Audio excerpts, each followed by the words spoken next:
Welcome back, and thank you so much for sticking around for this conversation that we are about to have. During the break, I was telling the guests that this is so close to my heart, and I hope that whether you're a parent, a child, whatever it is, any person in your right, that you can hear this conversation and it will be able to impact you or your neighbor. So just stick around because we're going to be talking about mental wellness, but also mentorship and why that is important. So today with me is a lady from she is actually the founder of Motherly Hearts Foundation. Her name is Mrs. I know she's a Mrs., but on here I name Baba Z Alexandria, and just talking to her, I know that her heart is of a mother, someone who wants to see the younger generation do better. And I am very humbled to be having you, Alexandria, this morning. Thank you so much for coming, and a very good morning to you. How are you feeling? How is life? How is Motherly Hearts? What's happening? I'm okay. Motherly Heart is fine. Doing great out there. Okay. So generally we are okay. Have you eaten some senene this season? Yes, actually I ate them yesterday. Now we are sisters. If you are going to tell me I don't do senene, I was going to be like, we do not have to have this conversation anymore. Yeah. Okay. Now we're on the right track. Yes. So we are streaming live on YouTube, so you can catch the conversation right there. But also not forgetting that Doxa TV is on Star Times Dish and also Azam TV, and also we have our own app, the Doxa app. So get yourself the Doxa app and you will be able to catch us in the comfort of your space, whether you're at work, at home, or anywhere where you cannot access your TV. Now, Alexandria, without any further, first tell us a little bit about Motherly Heart Foundation. So Motherly Heart Foundation is an organization that was started to help out young girls, Okay. more especially teen mothers. And as we went on, we had to broaden it so that we help more people. Okay. So we started going into refugees also. Yes, because we noticed they're also facing the same challenges. Right. They're from different countries, different areas, and they are being isolated because of where they came from. So we said, why not let's broaden our scope. So we also do refugees now. Yes. Interesting. So are you solely girls and women, or have you also included the men and the little boys? We have included the men and the boys. Reason being, we feel they are being left out now. Yeah. And the same challenges that women face, you can't believe a recent men face them. They are harassed there. So we are like, no, let's, and so many organizations now are dealing more of women. Okay. So we said, why not men? Yes. Okay, now we talked about the impact of mentorship. Yes. And I wanted us to first talk about some of the mental issues that you have been able to come by, especially in your experience reaching out. And interestingly, you've put in this other group of people that we usually do not think about. Once we've given them home, we think that is enough. That is enough. As long as they have something to eat, we think, yeah, and they have a tent to sleep, that is all. So I'm glad that you are also focusing on that group. But let's talk about some of the mental issues that you've been able to see in the group or in the communities out there. So some of the mental issues, you can't even believe some look minor to us, Okay. but they've been able to cause a lot of trauma to these girls and boys. And one of them is the tuition things, lacking school fees. Okay. Of recent, like someone misses school fees, someone misses what to eat, they don't have whom to talk to, and really traumatizes them. Okay. Like they are home and all they do is be on their phones. Even if they have challenges, they do not have whom to talk to. Right. And then they are back to school. They've met these friends who have a lot of money and for them they do not have. Or probably they're lacking out something small. And it stresses them out. And one, two, you find someone doing an act which is you can't even think about. Right. Yes, so most of the things that I've realized is of recent our children do not have whom to talk to. They are facing a lot of challenges, but they do not have whom to open up to. And this has taken them into depression. It has made them do acts that you can't even, think about. Some of them have thought of killing themselves. Right. Then there is some other group of people who have been the victims of FGM, and this is an act that is not allowed. Yeah. But beyond where you see people like deep in the villages, these are acts that are done and They're taken to be culture. Exactly. The community people love them, the family, it is still out there. Yeah. And some of them do not believe in them. But the fact that, your auntie, your mother said you have to do it, You have to and go through then it. you have to go through it. So Yeah. so many are traumatized because of that. So those are some of the mental health issues that you problems have been I've able to seen. spot Yes. out. Okay, and I wanted to talk about how mentorship has affected things like the anxiety and the stress in young adults. So in your program, I want us to focus more of your program because that is where your experience is coming from. Yes. So do you offer mentorship for these guys, or as long as you give them scholastic materials and that is enough? Now, something that we have come to notice is mentorship has changed a lot. Okay. When it comes to these mental health problems, mentorship has worked wonders. Because through these sessions of mentorship, we are open to these girls or boys that we meet. Right. We talk to them on different things, different situations. We give them success stories of the children that have been through what they are going through. And so many open up and tell us what they could not have told their parents. And through that we have found that we have been able to penetrate and deal with whatever they were, facing. Because I'll give you an example of, we met one girl, this was in Vuyende. We met one girl who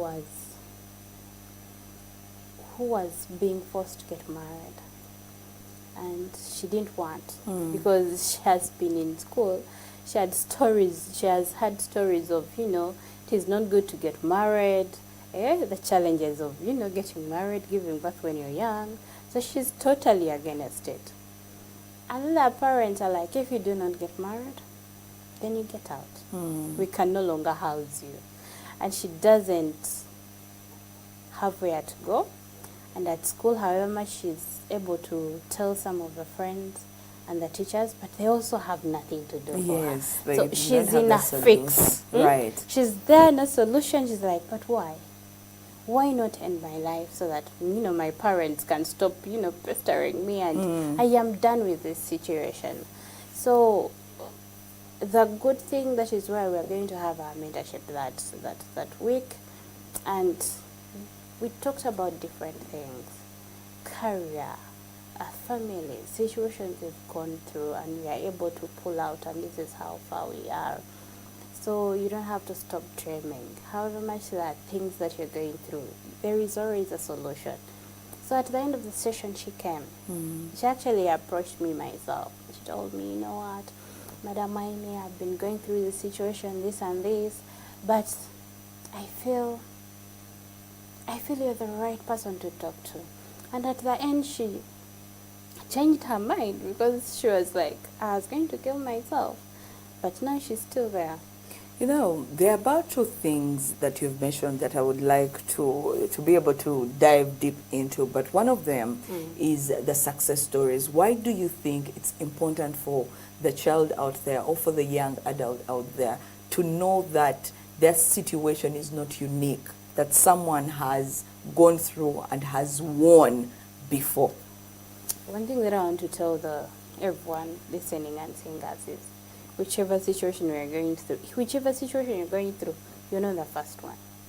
That's true. You're not the first one. So even these children, everyone going through depression and some kind of mental health, they just need to be told, you are not the first one, and someone has pulled out. So can you.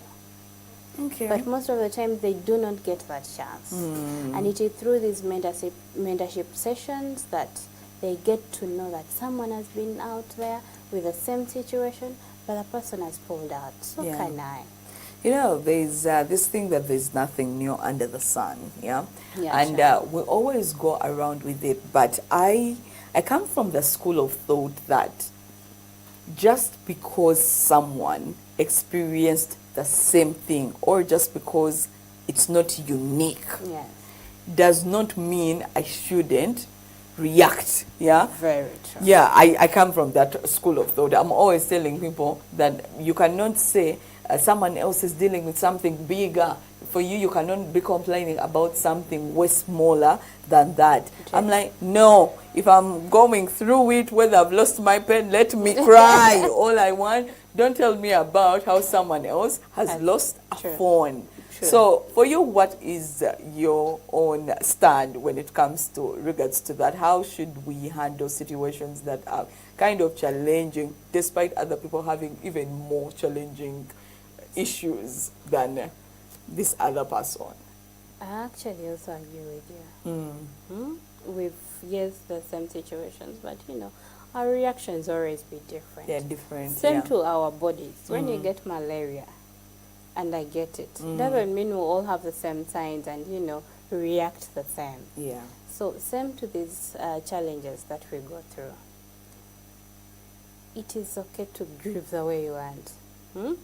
But that we only want the end result. Okay. We don't want you to lose your life because you got, you know, you were in a certain situation. Right. Yes, grieve, you know, go through any situation, like cry if you want to cry, but please come out. You must rise up. Yes. Yeah, don't stay there. Don't stay there. Come. I love that. Now, let's talk about the thing you continuously bring up. And I told you during the break that this is what concerns me. Okay. In my own experience, after COVID, I have reported various stories. I'm telling you, like tens of stories where we are talking about children, young adults taking their lives. Yes, and I would like to know from a person who goes out into the communities, who actually gets to speak to these people, what is informing our children that suicide is the way to go? I need to understand that, because I feel like until we can be able to pinpoint that is informing them or why they are resorting to that, then we can only solve it. Otherwise, we are constantly going to be going in circles. True. I think one of the challenges is of recent children do not have whom to talk to. Okay, we are all busy looking for money. COVID kind of told everyone that go out and look for money. Even those who used to stay home. Right. It was a point where like, hey, in case this hits again, you need to be ready. So every parent, everyone is out looking for money. Right. They have totally forgotten about their children. They do not have time for them. The moment they pay school fees and put them in school, it is done. If they're in boarding, the next time to see them is holiday. Or VD. Or For VD, just a short actually. time, and then the bells ring. So they do not have anyone to talk to. Yeah. And now remember our generation. Everyone is open-minded. They've seen things that, like they know a lot, even as parents do not know. Even small things put them off. You didn't come for VD. I don't know if they're too naughty of recent. Yeah. Even not having enough pocket money will make a child want to kill themselves. So, of recent, they have lost that parental love. And the moment they have any situation, they think a threat would work for them. Yeah. Me saying I'm going to kill myself would, make my parents say, oh, sorry, let's send you money. And so the moment they don't send money, it's like, let me kill myself. I don't know if they know it is reality. Death, is death. It's permanent. It's Exactly. gone. I don't know if they know it, but I feel one of the root causes is lacking parental love and a person to talk to. A parent still will always be a parent. Yes. And then of recent, just because parents are looking for money and they do not have time, they are so, I think, tough. Like, children feel the parents are so tough and they Really? I don't know, they feel they would not understand their situation. It's interesting you say that, because in my experience, I feel like our parents were tough, and now we that are now becoming parents, we are no longer tough. We are babying them. We are. That's why we have the Gen Zs who think everything should be handed to them, and in their right. You get. We have seen them that even when they think the world should be working a certain way, we have seen them in different countries actually call out for change, and it has worked for them. But since this is so heavy on my heart, I just wanted to tell the person who is watching us this morning, I have no idea what you are going through, but I know that life can do it. Life can do a number on you, whether you're the toughest, the strongest, the firstborn, the richest. Life has its way around. And sometimes when we forget who we are, whose we are, you need to go back. For me, life, I think this whole year has been teaching me about who our true source is, and that is God. Yeah, it's true. And I hope that even the children that you get to meet out there, you tell them about the love of the Father. Exactly. Because, Alexandria, there is nothing in this world that can satisfy. We see them. We see the rich people. Earlier on, we were talking about Brian White. He had very many friends. He had influential people, the celebs. Sure. He had everything around him. And yet right now, because of allegedly some of his practices, you're saying he's ending up in prison. A girl has lost her life. Parents are in all, there are very many questions. So I just wanted to encourage you this morning, before Alexandria can go on, that no matter what you are going through, if you can breathe and you do that and there is no pain, that means that it is not done for you. Just trust God. And trusting God sometimes does not mean you're going to go tell him everything, because he knows. Just tell him, Father, I am here, help me. So, but suicide, that really gets to me. And one day I'll probably share a story of my own. Now, how long have you worked at this with Motherly Hearts Foundation? 5 years now. Okay. Yes, 5 years. And with that experience, if you could solve one thing within the young adults, just one thing, you solve this one thing and you feel like they are set for life, what would be the one thing you solve? Solving? Yes, within them, within the communities, one thing that you've seen that is so common within the children, and you're saying, if I could solve this one thing, then I would, Lord, I would be done. If I could solve the problem of FGM and totally swipe it off, Yeah. to me, I would say, oh Jehovah, thank you. Wow, it is that bad. Very bad. Okay. Because girls are traumatized. They really hate each other. They feel the world has ended. And it kind of pulls them back. Okay. So if I could solve that, Then oh you'll my be God, set to go. I'll All be right. set to go.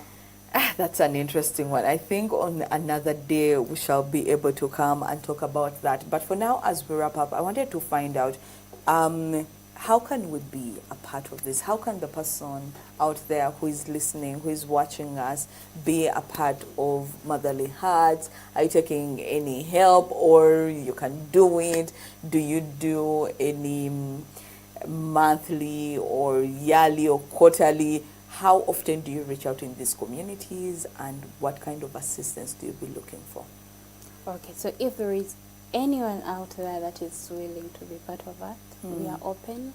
We are open for partnerships. We are really open for partnerships. We believe when we join hands, then we can be able to reach more people. Yes. A wider scope.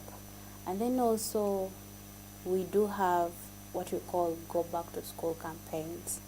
That is 3 times a year, because of the 3 times. Okay. Yeah. Yes. So every time we have a go back to school campaign. Where we have different materials for school, and we go to these schools, more especially the ones that are with vulnerable children, and we are able to give them all the scholastic materials that they want.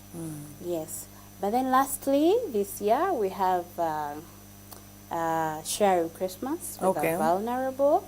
And if there is anyone out there that would want to be part of this, kindly reach out.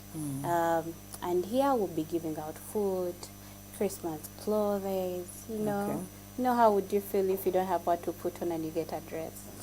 But do people these days still wear, it was a whole thing when we were growing up, but do people these days still wear new clothes to Christmas? No, that's because you're in the central and you probably don't feel any difference. But someone in the village out there, it is the same. It is the same. They would want a dress. They would want to eat rice on Christmas. Yes. So yes, so we will reach out to those children who are in need. Do you have a specific area that you're going to be looking at this year? Yes, we wanted Karamoja. I don't know. My calling started more in Karamoja. Yeah. I didn't share a story of how I started Motherly Heart Foundation, but that was the best. That was where I reached and I was like, Kampala to Inechejo. These are the people. I have been to Karamoja, and yes, it's truly humbling.